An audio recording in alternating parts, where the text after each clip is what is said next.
Welcome to AIW Empowers interview series. I'm so happy to welcome our guest today, Brittany Wilson. Thank you so much for joining me today. How are you? I'm good, Lynn. How are you doing today? I'm very good, thank you.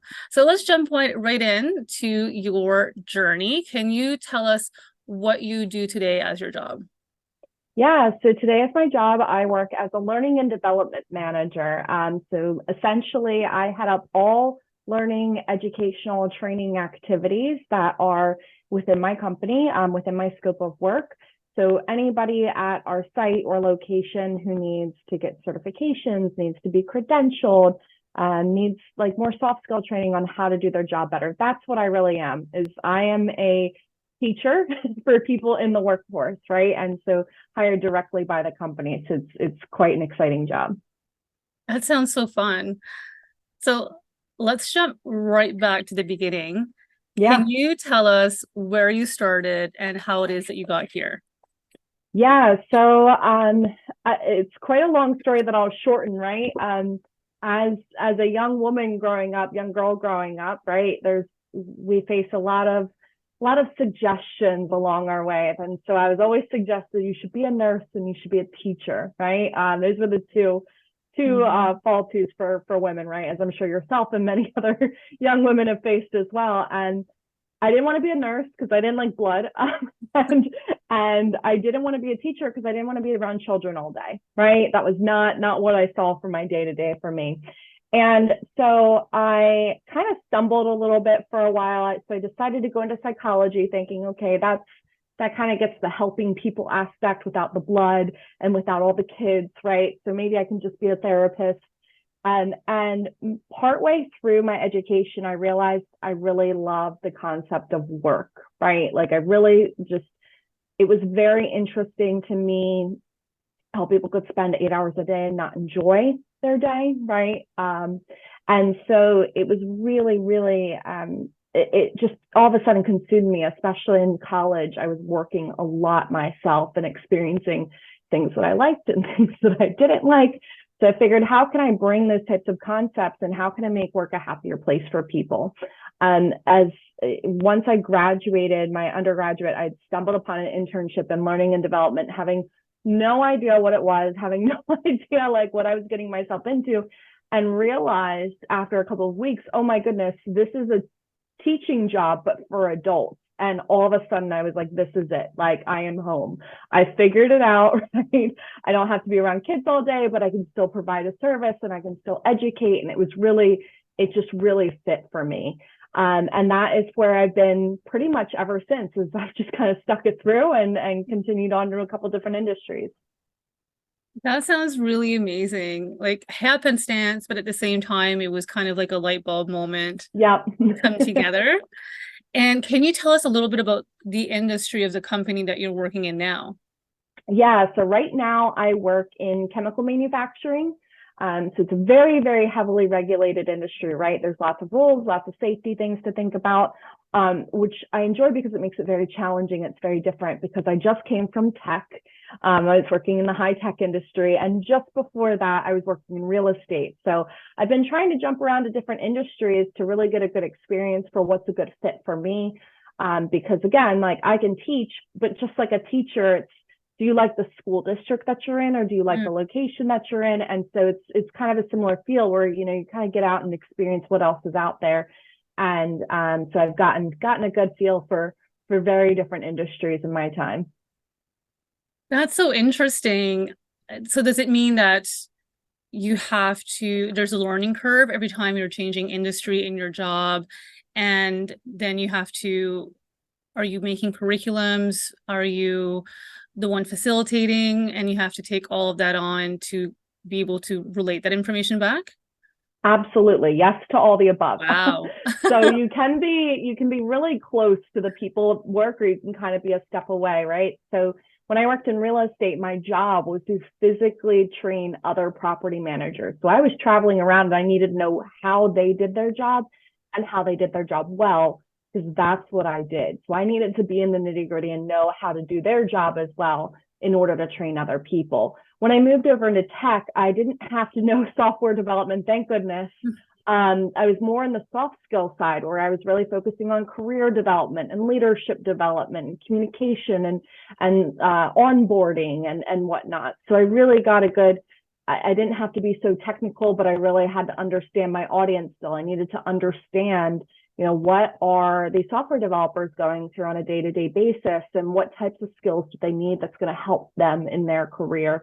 And now working in chemical manufacturing, or really the manufacturing environment, again, I enjoy being close to my learner. So I like to really understand how are you making this product? What is this product like? And, what excites you about training? What doesn't excite you? But now as a manager, I can kind of be that more bird's eye strategic view. So I don't have to be in the nitty gritty and know exactly how to make the product anymore, right? Or how to do the job exactly.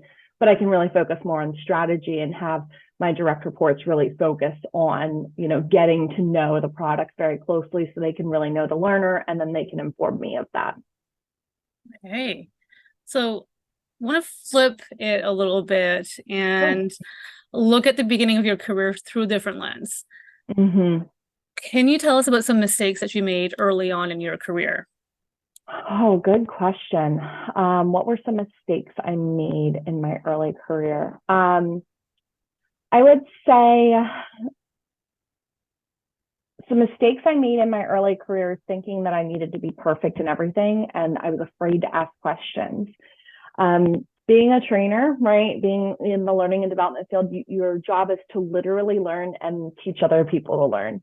And so when I first started in the real estate industry and I learned my role needed to be to understand how the ins and outs of property management, that was pretty overwhelming as a psychology graduate, right? It's like, I've never done real estate, don't know how to do it. And I felt I needed to be really perfect right away so I could teach other people. And I was afraid to ask questions because I felt that maybe I should have already known the answers to my questions, right? I was like, I'm supposed to be the expert that's training other people. I can't have a lot of questions. And I learned so quickly that's not the case, right? I was there to ask questions and be really in depth.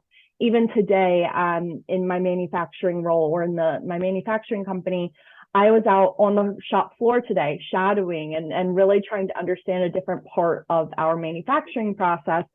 And I asked them a very specific item, like, why is it like this? Why do you do that to the product? And truly just a genuine, I have no idea. And what was really cool in that moment is the manufacturer looked at me and she goes, I don't know, but let's find out. And she literally took me on a little field trip around the plant to ask someone else, like, hey, question for you. How does this help the product? How does this help you? And she was able to explain that. And then she got a better understanding of how to train other people because she knew that why. And it was a really cool experience. And it's just this full circle moment for me to say, look, don't be afraid to ask questions. You're not expected to know everything, especially early on in your career. And it's okay to not know it all, but you'll figure it out along the way. I love that because it's something, as someone who's been around for a while and working, that you hear sometimes when, people receive training is some facilitators come in and train on something without understanding how things work. And so what they train on might not work for that particular team or department. And so the fact that you're doing that, I think it's above and beyond, but should be the norm maybe. Yeah, it's quite interesting. There's a big topic right now in my team about starting with the question why, right? Like, why do we do something? And we always think about training someone on the how to do it or what to do, but we forget about that why, which ties all the what's and how's together and gets us to see the big picture and also gets us to critically think about what could we be doing differently as well. Is what we're doing actually answering the why? And so I'm very curious and I'm a natural challenger and I'm a natural questioner. And so being able to literally ask, well, why do we do that on a daily basis is kind of fun for me because it's just, I'm able to really piece together that big picture, not only for myself, but several other people as well. That's really cool. And continuing on the same kind of vein, do you have any weaknesses or a weakness that you found has impacted your career, whether in a good or a bad way?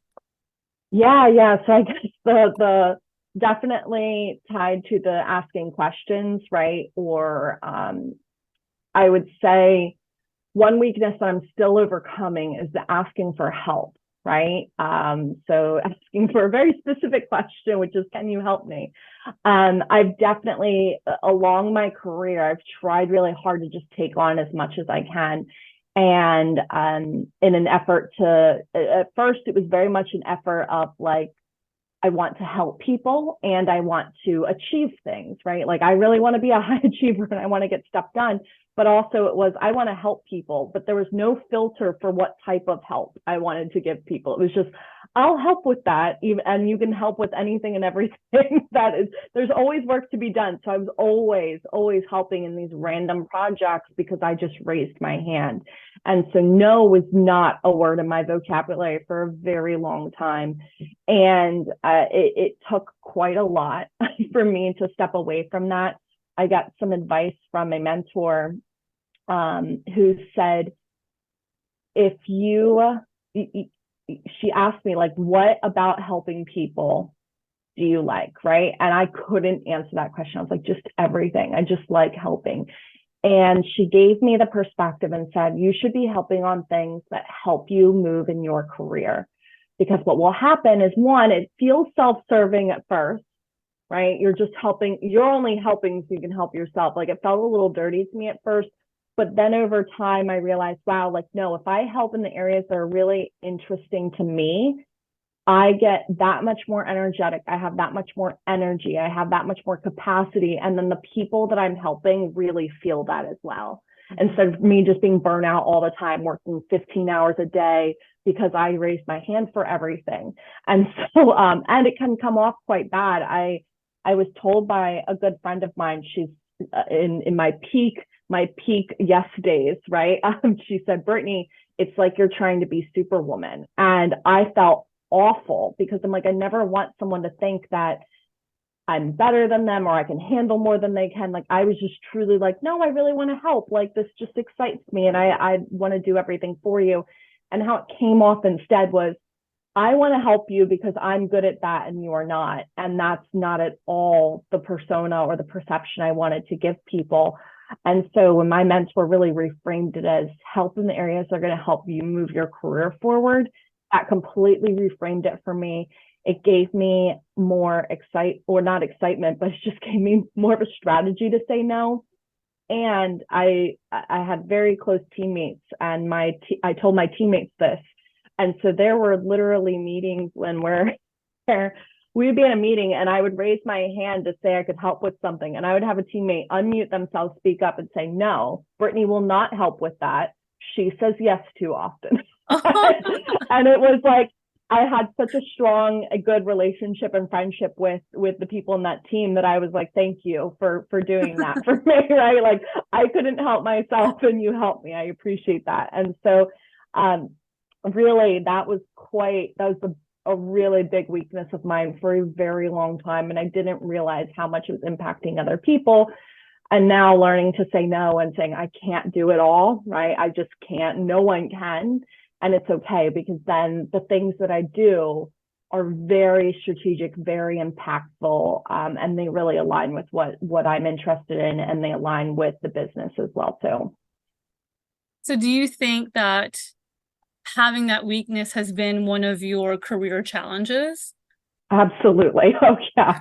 I remember it was once when you get into corporate America, right? They make you create these like business goals and development plans. And the development plan is kind of like a personal area that you want to grow, right? And that was my personal area, was learn to say no for a few years.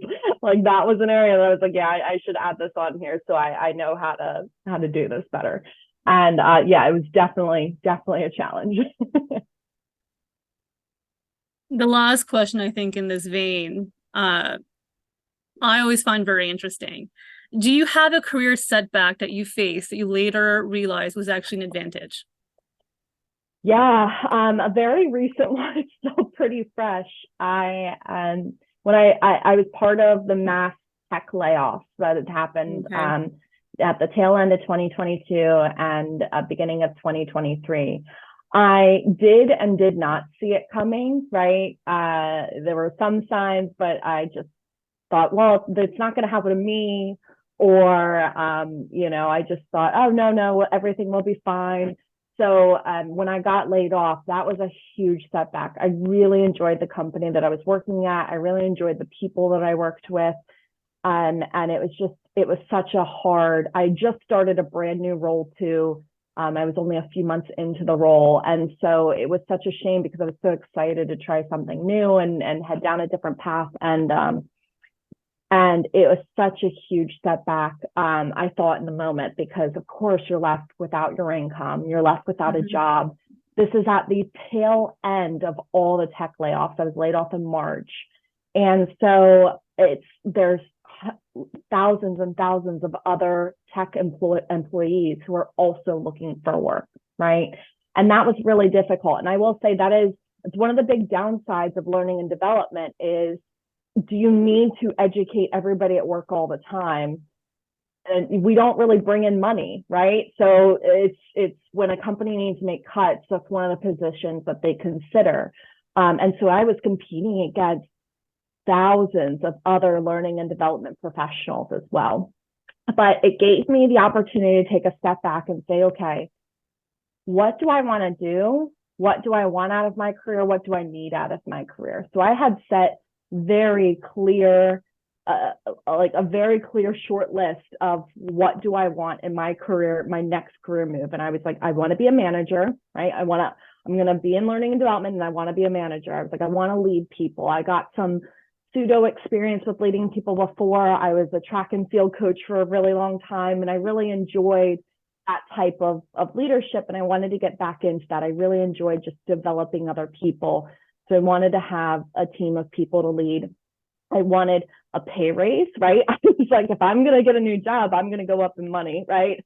And I wanted something that was going to help me with my life. So at that point, I really wanted something that was hybrid, especially. I'm like, this will help me. I have lots of animals. I want to be able to balance, having the animals cared for and stuff, and having a hybrid work schedule really help with that. I had a couple of other bonus things, like if it's part of a global company, that'd be great, and things like this. But really those three key things I should say fourth was I wanted to be a part of a learning culture, right? Learning and development professionals, just like teachers, right? We really love learning. And so when you're in an environment that is not excited about learning, one, it makes your job really hard, but two, it just doesn't align with your personal values. And so I really wanted a culture that was going to align with that. So I was really deliberate in my interviews, asking questions about how people learn, the type of culture that already exists there, to see if it was a good fit. And I'm happy to say, when I moved into my current company and got all four of those points, I was like, awesome, like this is great. And I got the role within a few months after being laid off. So it was, or I should say a few weeks or something. Regardless, a fairly short time compared to what I was anticipating.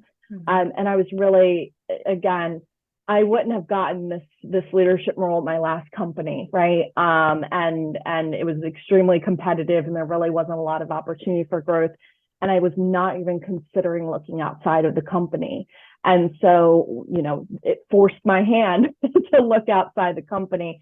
And lo and behold, I got this opportunity, and I'm super thankful for being laid off in some respects, because it really helped my career.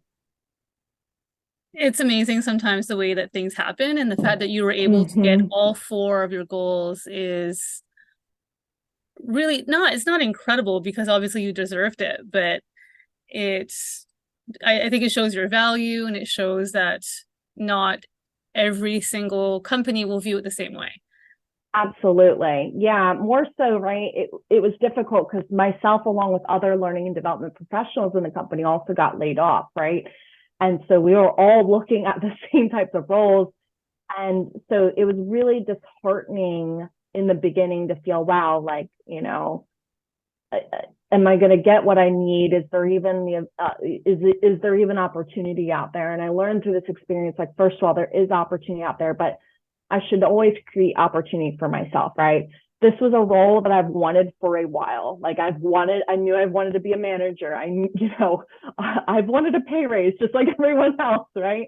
I knew I wanted to be a part of a learning culture. There's so many things that I was like, yeah, I know these things about myself, but I didn't make the move because I was already in that other job. And so it really gave me that opportunity and really reframed everything for me.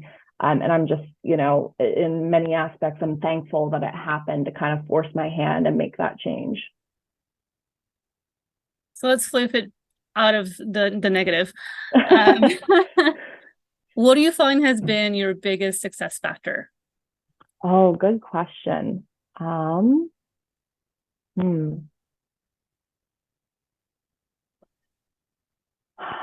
would say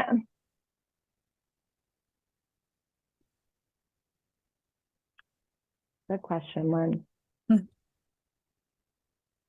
I would say my biggest success factor has really been finding what I'm passionate about, right? I've had in the area of learning and development, there are so many ways that you can develop yourself and develop other people, right? You can help people who are coming into a company brand new. You can help with their onboarding program. You can help with career development. You can help with their functional or software training. You can help with leadership development. So there's all these different areas that you can support in learning and development, which is very exciting. So I think the biggest thing for me is being able to make learning and personal growth very accessible to so many people. I mean, especially in companies with a learning culture, people are so passionate about learning and they're so excited for it. Even today, I had someone stop by my office because they wanted to talk about, career development within the company. They wanted to talk about, what does it look like to move up? How do you build trust as a leader? And so it's like all of these really cool, super impactful topics that I not only get to talk about on a one-on-one basis, but really also get to coach people through, help them figure out what makes sense for them, right? Part of that conversation today was, what type of leader do you want to be, right? How do you identify yourself as a leader? We got into a bigger conversation about service, being a service leader or servant leadership. And so there are these really deep conversations that I get to have with people on a daily basis. And there's always these little aha moments that happen. And having those aha moments, either in the one-on-one conversations or in a group setting when I'm actually training or teaching a group of people, is so meaningful because you just see that light bulb go off and you just see from that moment on, their perspective of the world has changed, right? Even just the slightest, even just the littlest bit, they have learned something that's going to make them a different person walking out of the room. And I think that it's such a powerful thing and it's such a rewarding concept that's really, really shaped my entire career. Now, I'm finding interesting that, when we just started chatting today, you said that you went from a psychology degree to learning and development, but from what you just said, it seems like you're using your psychology degree quite a bit. Every day. I joke with people because a lot of my undergraduate, right, was very much focused on being a therapist. And so it's funny, a lot of the courses I had to take in college were child psychology. And I was like, I don't want to be around children all day. Why do I have to take these classes, right? But what it taught me was a lot of developmental attributes that even adults have. It taught me a lot about the psyche of a person. It taught me a lot about how people interact with one another. And most importantly, it taught me how to listen to people. Really, through that program, I learned how to really listen to people to truly understand. And I also learned how to speak in front of them and really be able to pull an audience. And so it was I get to use it every single day, and I'm super thankful for it, right? I know me in another life probably would have gone the therapist route, but I'm really excited that I get to bring it to work every day because I get to help that many more people as well, right? Your therapists, they focus on the quality. They have little quantity, bigger quality. And for me, I get to do a large quantity of people and get to have these little aha moments, which is so meaningful for me. You get the one to many.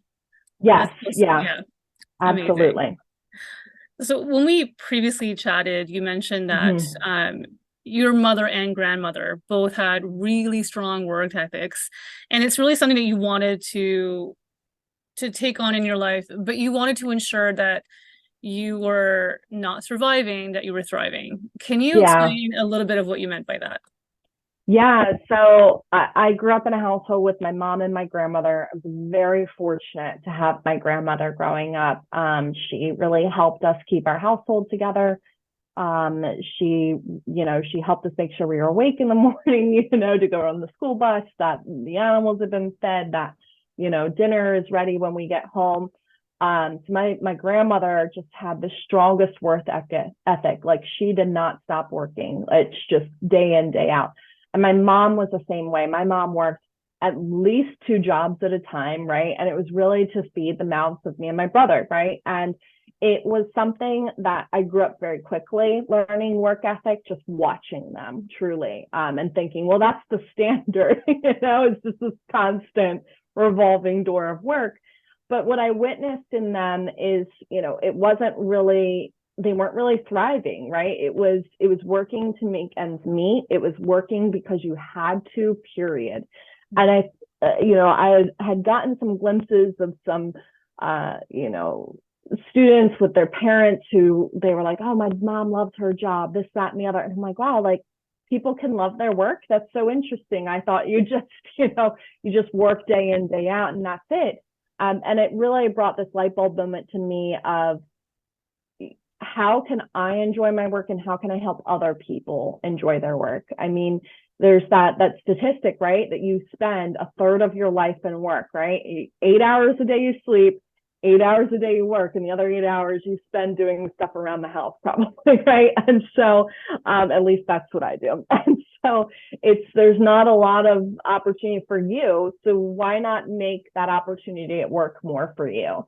So that's what really just started cementing and directing me into the direction of workplace psychology and how to make people happy at work and what to be, how to bring light to work, how to be more excited. And it's been a great career for me because I've really enjoyed it. I'm like, I've created that for myself. I've created something that I wish my mom and my grandmother had when I was growing up, right? And more so, I get to do that for other people too, right? Other people leave the trainings or the classes that I facilitate, and they're like, wow, I'm just so thankful that we talked about this topic. I learned this, I learned that. I'm going to do this when we leave. And it's just, it just brings that much more meaning and excitement to work. And that's just really just drove me. And I think it's going to stick with me forevermore, thanks to my mom and my grandmother.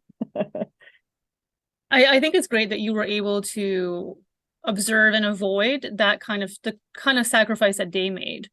Yeah. But are there some sacrifices that you've had to make for your career, and do you find that they were worth it?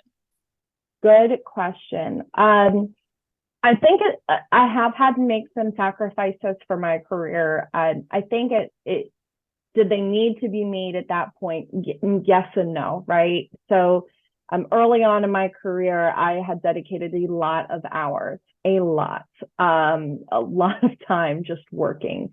And part of that one was, again, that work ethic. Well, I just watched my mom, work this many hours between 2 jobs. I'm here at one, I'll just do all the hours at the one. It's fine. And so that really helped me. It helped me build my credibility really quickly in my career. But it really took away, first of all, I wasn't making overtime. I was a salaried position. So I could have been using that time to work a second job where I'm actually making more money. And that wasn't the case. Or I could have just been using that time to spend time with family and friends. And that wasn't the case. I would say, it's that, again, that kind of ties back to the, me being a yes woman in the past too, where I just wasn't saying no to things. The other thing that can be a sacrifice in this career is most larger companies employ learning and development professionals, right? Smaller companies, like companies that are less than 500 people or so, don't often employ learning and development professionals, right? It's just not a top of mind and need to have position for them. And so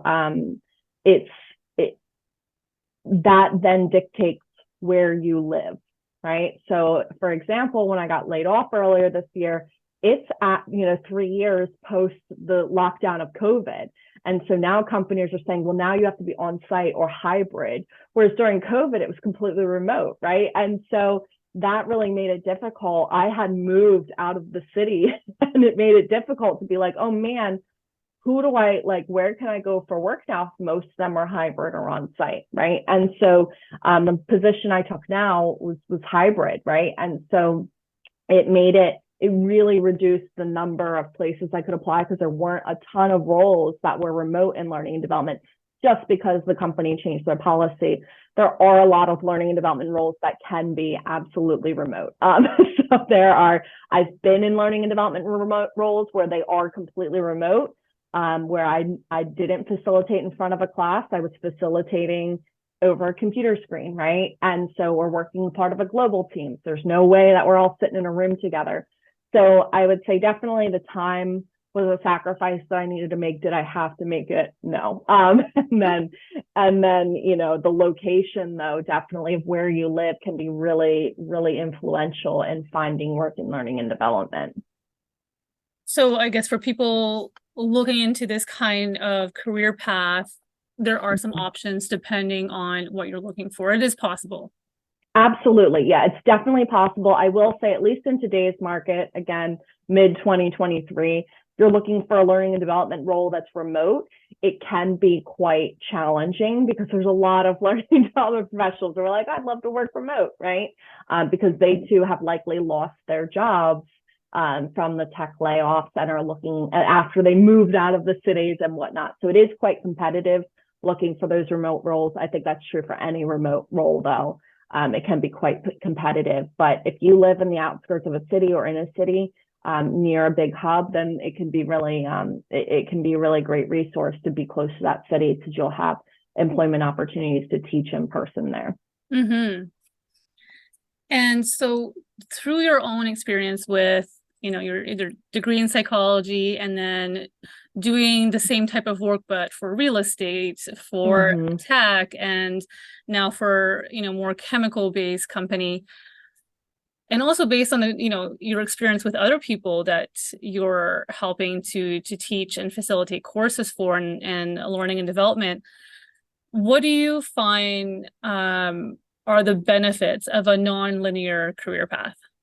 Yeah, so it's not all that common that a learning and development professional jumps around to different industries, right? Because typically, it's just like any job, they want to see that you have a good background, a good foundation in what they're looking for. And I have bounced around.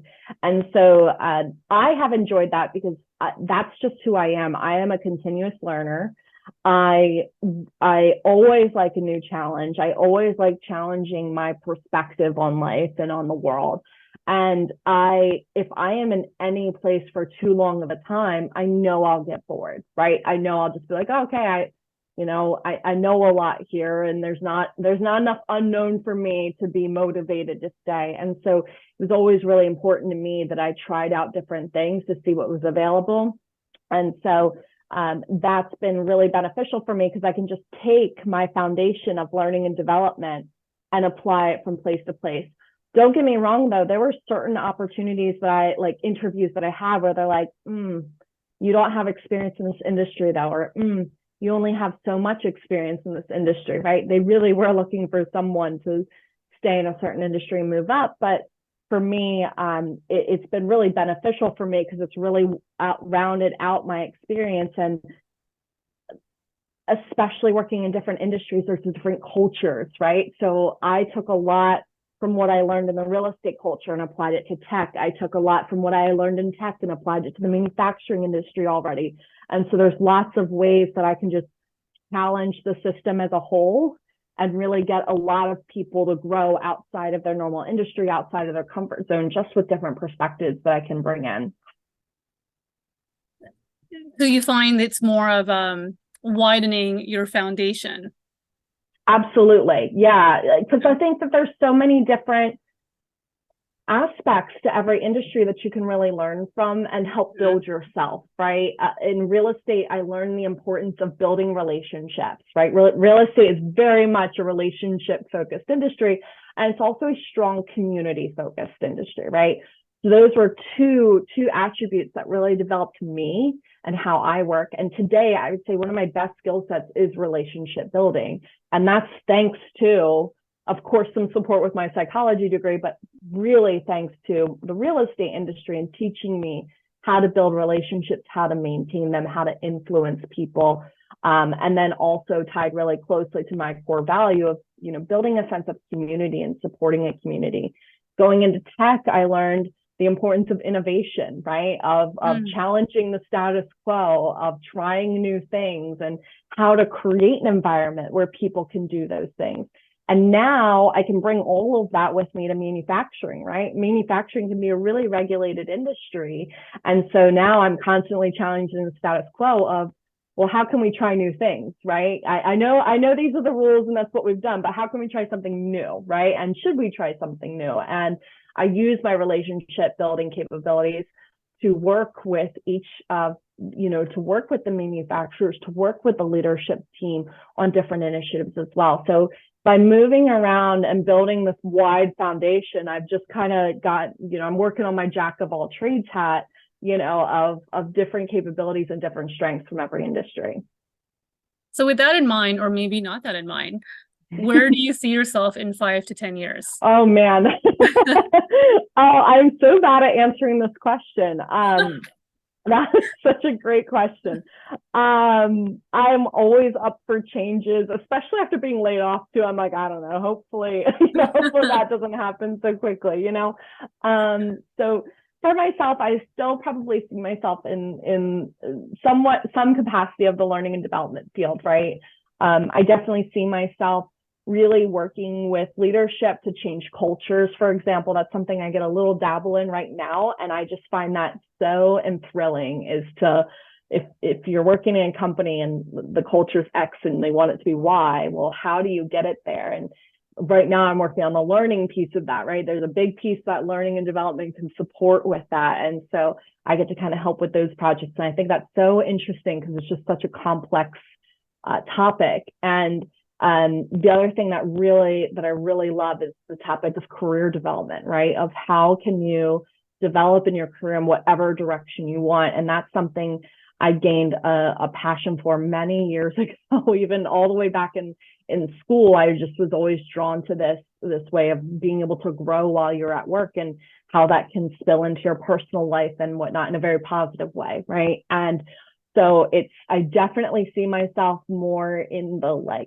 the organizational culture and then the career development realm. But what will I be doing? What will my job title be? Wonderful question. Maybe the job title doesn't exist yet and that, I'll get there in a few years and figure it out. But that's definitely the direction I see myself going. Okay, so one more. One more that is in the same vein. Beyond the 5 to 10 years, what are your long-term goals?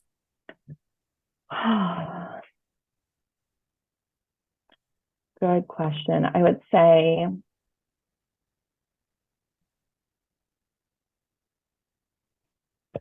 my long-term goal is to continue to multiply and deepen my impact with people around me, right? Like we were talking about earlier, the quantity versus quality type of topic, right? I want both. Very ambitious, right? I want both. But really for me, it's especially around the topic of career development, especially around the topic of being in a healthy workplace. My long-term goal in whatever capacity, title, role that is I really want to make sure that, when I retire or hang my hat or whatever, that I'm really working towards making a difference for people at work, that people are excited to come to work, that people feel they have opportunities at work, and that people feel safe when they're at work. And so that's so imperative to me. And that is something I strive for today. And I think that's something that will only continue to grow and directly impact my work day in, day out. And that's the big long-term vision mission, values, everything. That's what really drives me, and I don't think that will ever change about me. I love your answer. Like as much as they can be tough questions, but I think you just explained your why. Yeah, exactly. Yep, Yeah. that's my why I do this, and that why will never change, never stop. So it's really core to who I am. That why, is that what motivates you? If you're having a bad Definitely. day, if you're having an off day and you think, oh, I gotta go do Oh this, I'm yeah, really not feeling it. Is that what you kind of like look to get yourself there?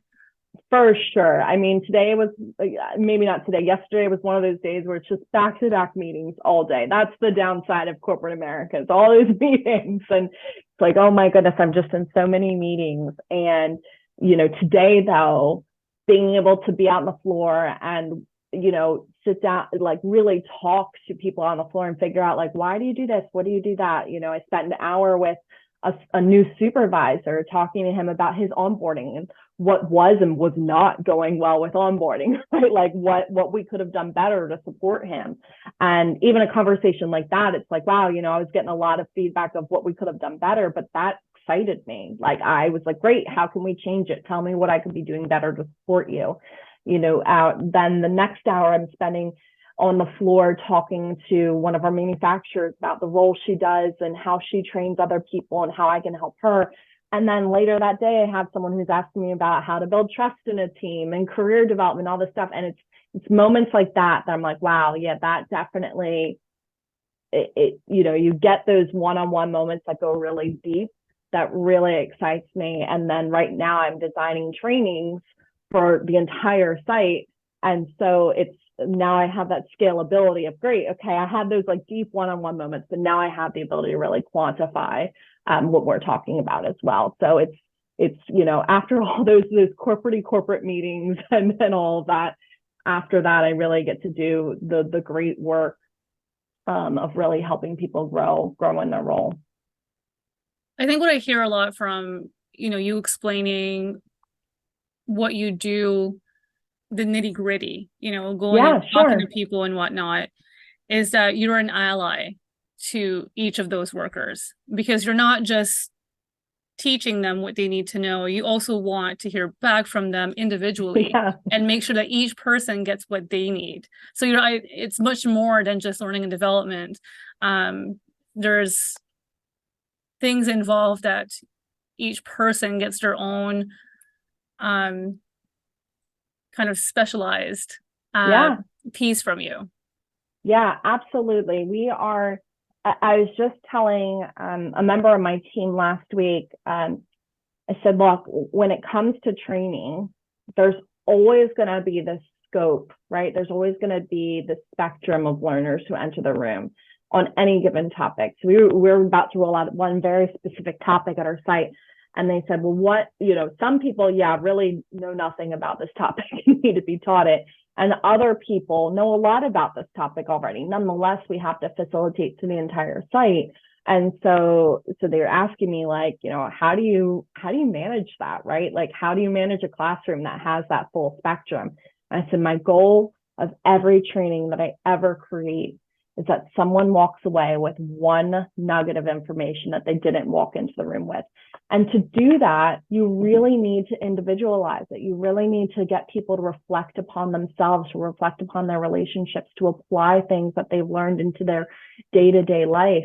And if we're just talking at them and teaching them algebra and they already know how to do algebra, right? That's silly. You have to make it much more individualized. And I can't do that unless I know the people, right? Unless I really get to understand them, unless I really get to know what makes them tick and how can we better help them. And so it's so imperative to me that I really can build those one-on-one relationships with people so that way they can have, a corporate blanket training and still have that moment where something is very special and intimate to them in that session where they learn and they grow for themselves. And that to me, that's education, and that's what we should be doing all the time when we educate people. And it's great because I get to do that individualization on a mass scale regularly. Now, if someone wants to do what you do and have the kind of impact that you do, what do you feel is the best educational preparation for them to take on this career? Yeah, good question. I was a little ad hoc, right? I came from psychology and then right in. That's certainly a path. Is it, no one told me in my psychology career, you should do learning and development. That was not words that came out of anybody's mouth. It wasn't, these psychology teachers were like, you should be a therapist, you should be a researcher, you should be a college professor, right? Like they weren't thinking about the other possibilities, the shared skills, the transferable skills. So I would say if you're looking, if you think learning and development is right for you, first of all, you should pick a degree that really interests you, right? That really gets you excited about learning. For me, that was psychology because I got to learn how people interact with one another. I got to learn like really complex behaviors and things that were never, I love working in the gray, in the ambiguity, and like psychology, that's like perfect gray because you never know what makes someone tick the way they do, but you can try to figure it out. And I love that type of stuff. A lot of people in the learning development field came from education. They were once teachers in a school and they left the school to come into the corporate world, right? So that's a very easy move over. I have, been on teams with people who were camp counselors, right? And they're like, oh, I had to facilitate a group of teenagers to do activities at a camp for so many years, and I had to influence parents, right? And so I had to work as a team on a site. And so it's things like that where you're like, okay, think if you want to get into learning and development, think about how can you get in front of a crowd of people? How can you build that public speaking, that executive presence, that facilitation, that presentation skill set? And then how can you really try to educate people while doing it, right? And so if you, as far as an educational background, that's great. But as far as if you don't have that education, you're just trying to get in learning and development at this point as a professional, it's totally fine. Again, look for those experiences where you can train. Most places, right? Someone brand new starts, someone has to teach them how to do their job. Raise your hand and say, I'll be that person that teaches them how to do their job. And that is a great start to building your resume of how to become a trainer. Or even go to your HR department. They have to facilitate a lot of trainings regularly. And so talk to them and say, hey, I really want to get into learning and development because first of all, they probably already know someone in learning and development. And second of all, if they don't, they can at least say, hey, you can help me on some of these projects, either creating a training or at least facilitating it, since that takes time, right? And so really helping with those types of projects can really get you into the field of learning and development. And really get you to understand the competencies and also build those relationships with people who will hire you someday as well. So raise your hand and dip your toes in. Absolutely. Yeah. Amazing. Yeah. Are there any social obligations that typically would go along with this kind of job? By social obligations, do you mean like, whether you should have a family or this, that, and the other, or what do you mean by social obligations? Is there networking intended? Do you have after work obligations, things like that, that are not part of your regular 9 to 5? Yeah, good question. So I wouldn't say obligations, but certainly opportunities, right? So okay. Being a part of the learning and development industry, you have a bunch of other people who are also excited about learning. So there are different professional associations that you can join. And a lot of them are hybrid now, where there's opportunities to go meet in person. There's opportunities to go to a full-blown conference, or there's opportunities to meet virtually. I join a bunch of lunch and learns, for example. So it's someone talking over lunch about a concept in learning and development, and it's usually virtual. And it's great because it's something quick that I can fit in my day. I can stuff my face while eating lunch and also really get to learn something new about learning and development. There are opportunities to network, of course, usually through these professional associations. They have networking events. Again, not obligatory, certainly, mostly, on a volunteer basis. And, sometimes this role does require travel. So, for example, when I was in my real estate job, I was traveling all the time. I was traveling a minimum of twice a month. to go to different locations and facilitate trainings live. I know of some teammates when I worked in a global company, they facilitated leadership trainings all across the globe. So like once every few months, they're literally traveling to Munich, to Palo Alto, to Singapore, to, they're traveling literally all across the globe to facilitate trainings live. And then there's other ones that no, it's just all virtual. So you don't even need to, you can kick your feet up and you're fine at home. Don't have to worry about any of that. So there's nothing I would say obligatory about this role. Depends from company to company. And it also depends on, what type of auxiliary activities you want to do outside of work that can help you in your development. And in terms of other types of obligations like continued learning, is that typically something you get within your company, or do you typically they'll send you elsewhere to make sure you have that continuous learning as part of your career growth for yourself, as opposed to giving it to other people? It's so funny. I just said to someone this week, I was like, not many people think to train the trainer, right? Like not many people think to teach the teacher. They always just go to the teacher, right? They always go to the learning and development professional. And so I would say throughout my career, I've had an unbalanced mix of opportunities that were given to me to develop, and then where I had to create opportunities, right? Where I had to speak up and say something. So I have had some places where I've worked where they have gone out of their way to say once a year, we'll send you to a conference. Which one do you want to go to? Or we'll send you to a training once a year. Where do you want to go? And that was great because they came to me first. Not every role that I've worked in has done that. So I've had to speak up for myself and say, hey, I want to do these things. And I usually get support, right? Because I'm usually reporting to another learning and development person who's also very passionate, excited about learning and knows the value of it. So people are usually very open and genuine to helping. It just really, it depends from company to company. It depends on budget, of course, too. But usually they have unless you go to a company that doesn't already have a learning infrastructure, they usually have a lot of learning opportunities for you there on the job or as e-learnings or so forth. So my best advice is if you're at a company that doesn't give you that learning offering, like on a silver platter and lets you choose, you ask for it. And a lot of times they will say yes, because they understand that you're always giving the training. And how can they support you? Mm-hmm. Absolutely. And so based like company by company, I would guess perhaps culture is the same. It depends on which company you work for. Or is there even a bit of a culture that's more widespread throughout the field of learning and development? Yeah, so I would say you have your learning and development culture, right? And then you have the company that you're within. So the learning and development culture, if I meet other learning and development professionals, you well know that we're all probably pretty good at public speaking. We're all pretty, I won't say outgoing, but normally we're good at relationship building, right? For example, I'm an introvert, right? After this podcast, I'm going to go lay down, curl up on the couch and watch an episode of Only Murderers in the Building, right? And that's Amazing. what I'm going to do. Yes, that's what I'm going to do tonight.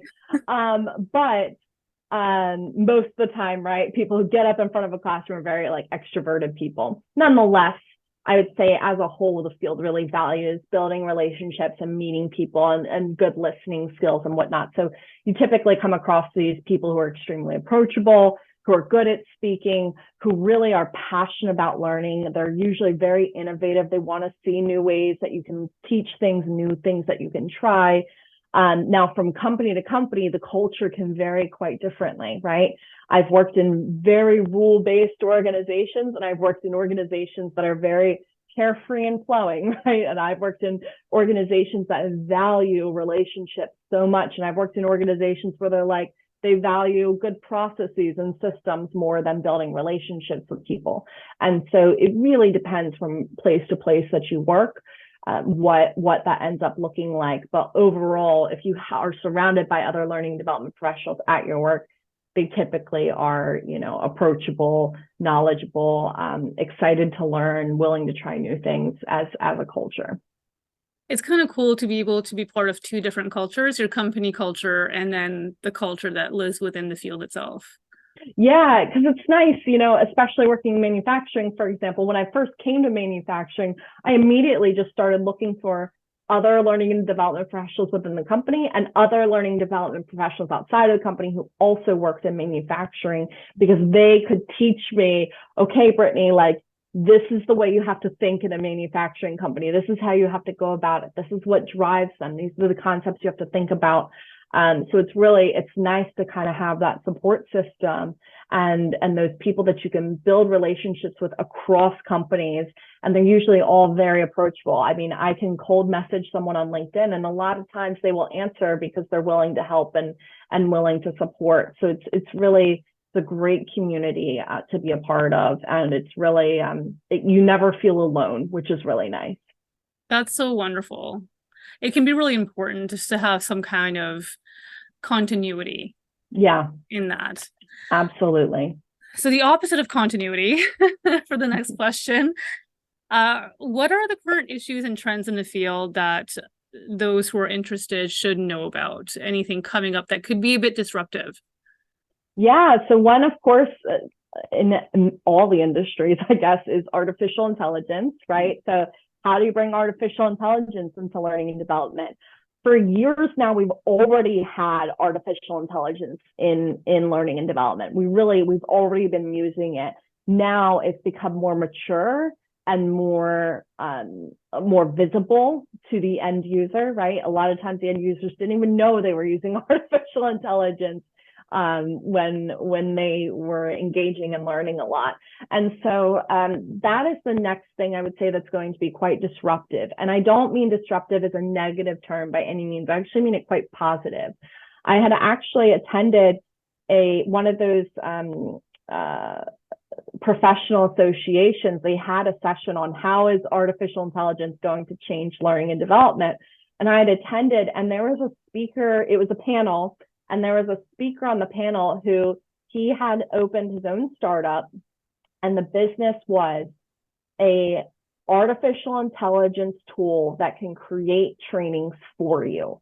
So you don't physically have to design the training, that this tool will do it for you. You have to worry about the operations, the executing it, the scheduling it, the deep content. You get to really focus on the things that matter versus does it look nice when I create it. And so I thought that was the coolest thing, because I thought to myself, wow, a lot of people would think, oh my God, it's taking my job, right? And I argue, actually, it's allowing you to work on the things that really, really, really matter, to really get to the deep root cause of things and have those bigger conversations, be more strategic, instead of then focusing on, can I design this and make this look good and make this make sense? So it's really, it's very exciting, because it's making learning so much more visible, and it's really getting people to understand the spectrum of learning, right? That you don't just learn sitting in a classroom, right? That is not the only way to learn. And for the longest time, and I still think today, a lot of people think, when they think of education, when they think of learning, they think of sitting in a seat and having someone teach them. And that is not how we learn today. And so artificial intelligence has the whole topic of it, and the visibility of the whole technology itself has really then opened up bigger conversations about, great, and now we can use this to learn, and we have been, and this is how we will continue to transform learning. So it's such a cool thing to be a part of and get to experiment with.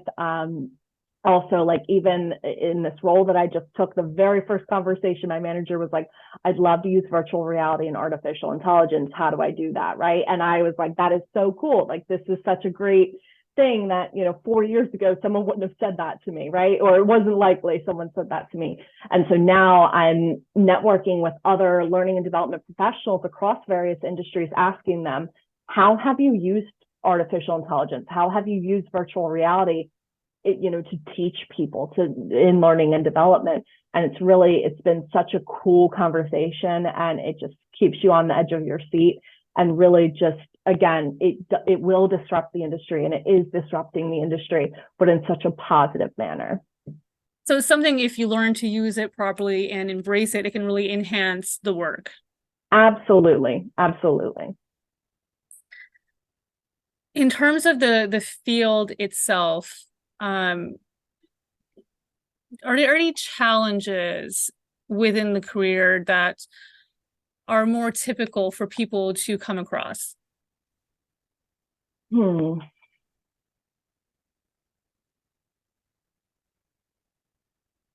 Yeah, I talked about a lot of like atypical ones, right? Of like, of course we leaned into the hard conversation about layoffs, right? Like that's not typical, right? Right. You don't typically get laid off because you work in learning and development, right? There have to be some extreme economic circumstances. Um, so I would say the typical thing would definitely be, the learning curve.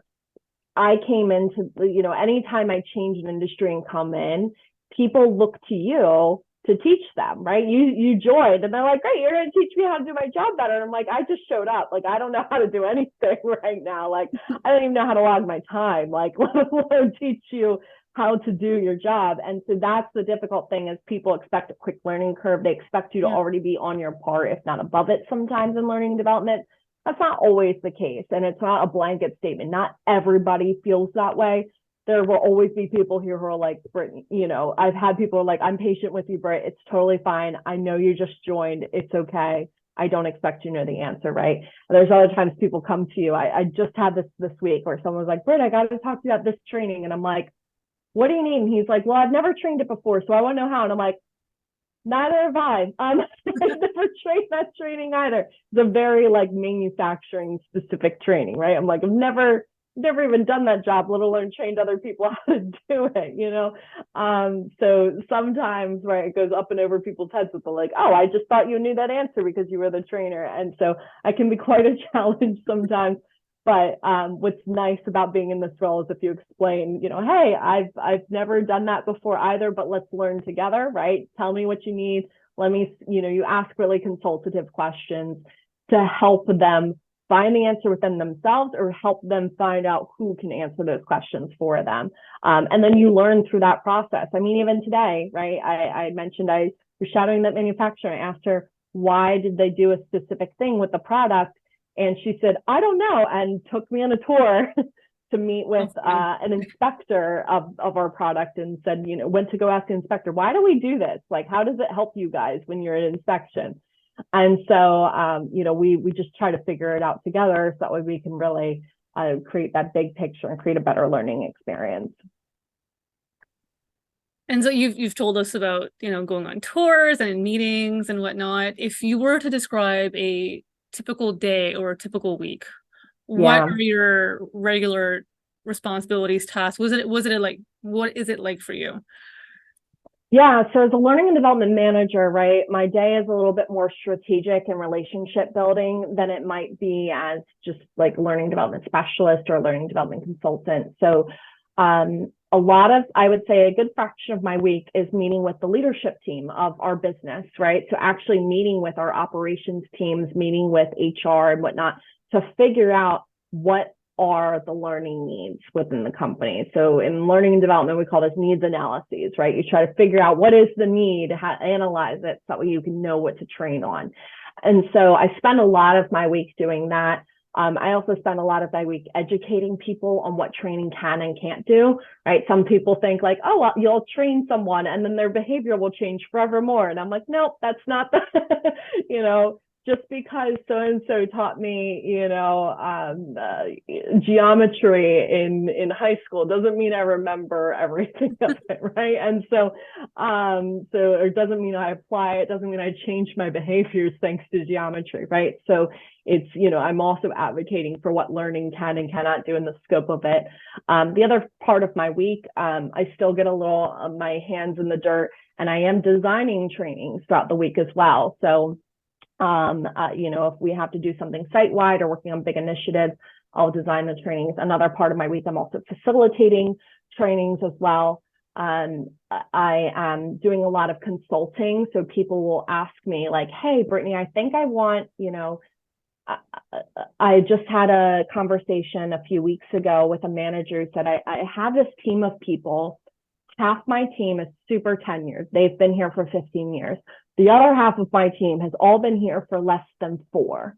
Like, it's quite a big skill gap. What do I do? So it's this bigger, like deeper consultative conversations that I can talk about from a learning perspective with people. So it's really, my role can be very strategic, thinking about the long term, thinking about how we set up good trainings, how should learning look within the company, and how does it support the business objectives. So that's really my entire day to day is really focused on that question, is how can we develop learning in a way that supports the people and the business.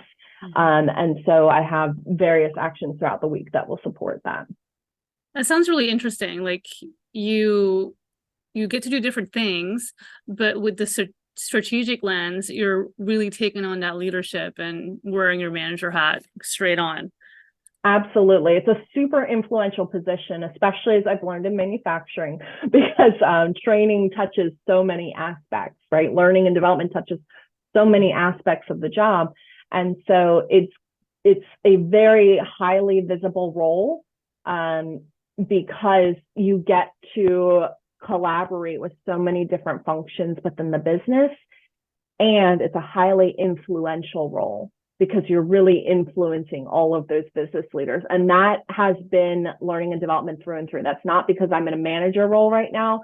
It was even like that when I was in a specialist role. I remember working at a small, mid-sized real estate company that had about 500 people. Like, I was meeting with the president of the company on a fairly regular basis about learning and development, right? I was meeting with senior leaders about learning and development needs or training or onboarding or this, that, and the other. And so you get to work with leadership quite a lot, which is pretty exciting. And it teaches you a lot about executive presence. It teaches you a lot about how to influence people. It teaches you a lot about how to listen and understand, and it teaches you a lot about the business as well. So it's pretty cool that you can do all of that in this job, because it's so cross-functional. Mm-hmm. And, either in this job or one of your past jobs, is there a project, a curriculum project, or a training project that you can tell us about that you think would be interesting for the audience to hear about? Yeah. So when I worked in the tech company, I worked in a career development team. Like, I never heard of this before. I've heard of it a few times since, but this tech company, it was a Fortune 500 tech company with about 100,000 people. And so we had our own career development team. So very much how a university has like a career development department, we had our own career development team. So we would have people come meet us to review their resumes, to help them with interviewing. I've had people meet with me and say, Brittany, I do this and I don't want to do this anymore. What do I do? Right? Brittany, I want a promotion. How do I go about that? I want a pay raise. How do I ask for one? So they really got to meet with, I was part of a team of other career consultants and career coaches who could have these confidential conversations. And it was such a cool experience because, again, I got to have those deep one-on-one conversations. And it was so rewarding because people would message me like weeks or months after, like, Brittany, I finally did it. Like, yeah, I finally, like, I made the career move, or I finally got a promotion. Like, thank you so much for your help. And like, stuff like that was super rewarding. But we also got to train people. We got to have classes on career development. We rolled out e-learnings. We had an e-learning that was kind of like a choose your own adventure. So you got to pick where you were in your career, and like, we had a training on like what you should do based on where you are and where you want to go. And that was such a cool experience because that was open to the entire company. So I got to create something with my coworker on an e-learning that was available for 100,000 people, and that was such a cool experience. To be able to touch that many people, but also to really make deep, meaningful impacts with people one-on-one. That was such a cool team. It was such a great experience. And that was a team I was very, very close to as well, right? We were doing really meaningful work, and we meant a lot to each other. So that was a team that was like, Brittany didn't mean to say yes. She meant to say no. I'm saying no for Brittany, right? That was that team. Like, we were all very close. So it was really a great environment. It was such a cool experience. And not many companies have a career development department because they're typically not big enough to need someone to talk just about career development. And so this company was very unique, and that's what they did. And it's such a cool experience that I take attributes of that and do that in every part of my career now, because it was such a great learning opportunity, and it was such an amazing way to help people. It sounds really impactful and fun. Yeah, it was a really fun team. It was a really fun topic. Yeah. Yeah, so I think it's very clear that you absolutely love your job. But if something were to drive you away and, make you decide this is no longer for me, what do you think that would be? Oh, it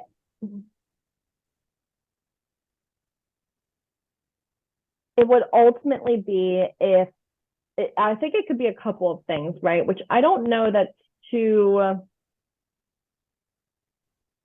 oh man. I think the thing that would ultimately drive me away is if I felt I wasn't learning anymore, right? And I don't know that that's possible, right? Because I can always change industries. I can always, widen my scope or change things. But if I felt like I wasn't learning anymore, then I would leave. If I felt like, people weren't excited to learn anymore, they just didn't want to, then I would leave. And I don't think that will ever be the case, because people are just always so excited for it. So for me, I guess it would just come down to really that learning culture. Is that something that society would want to continue doing? And is it something that I felt like I was continuing to grow in? If I felt like my day in, day out was going to be the same all the time, and I had most of the answers, or I'd come across all the scenarios before, then I'd be like, yeah, this is too boring. I need to mix it up. I need a lot more uncertainty and ambiguity in my role. I need a lot more opportunity to grow and learn things. I always really enjoy the steep learning curve. And so if I felt I wasn't on a steep learning curve, then it's time for me to change. Okay, so a little bit of a challenge question now. Mm-hmm. If learning and development for adults were to be completely eliminated, what would you feel prepared to do as an alternate career? Yeah, so I would feel prepared to do a couple of different things. So with my career development background, I'd feel comfortable to just run off on my own and do career development at a university, or run off on my own and do career development as my own business. I would feel comfortable going into human resources, for example. Most learning and development roles are a function of human resources, right? It's human resources and learning development. They all report up into human resources typically. The role that I'm in now does not. It's not part of human resources, but I partner a lot with human resources. So you get exposure to a lot of HR topics and people operations topics. So those would be the various career paths that I feel like, if learning and development were to disappear today, I know I would still be okay to transition and move into one of those roles. It's kind of cool that you already know where you could have an equal impact, just based on your work, the people you've worked around, the relationships you've made, and the networking.